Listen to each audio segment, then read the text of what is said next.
আমরা যদি ঘোষণা দেই তাহলে ঢাকা শহরে জামাতের প্রার্থী রাস্তায় নামতে পারবে না, সেটা জামাত হোক বা ইয়েই হোক। কিন্তু আমরা আন্দোলন সংগ্রাম করে এই জায়গায় আসছি, আমরা ভেসে আসি নাই। আমাদের দীর্ঘ 17 বছরের ত্যাগ রয়েছে, আমাদের বহু ভাইদের রক্ত রয়েছে। তারা কোথায় ছিল?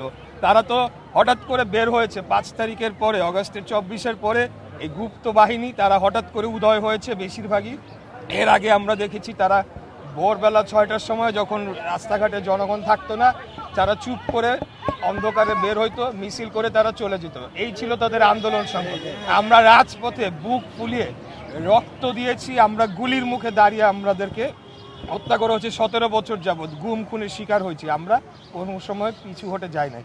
তাই এখন যেটা বলছে, তারাও জানে যে তাদের সব ঢাকা শহরের সবগুলার জামানত বাজেয়াপ্ত হওয়ার সমূহ সম্ভাবনা রয়েছে, এটা তারাও ভালোভাবে জানে। এটা কেবল তাদের নেতাকর্মীদের উৎসাহ জাগানোর জন্য তারা করছে। আর যদি তাদের অন্য কোনো চিন্তাভাবনা থেকে থাকে তাহলে বলে দেব যে ইলেকশনের অনেক আগেই আমরা তাদেরকে ক্লোজ করে ঢাকা থেকে বিতাড়িত করে দেবো, এটা আমি বলবো।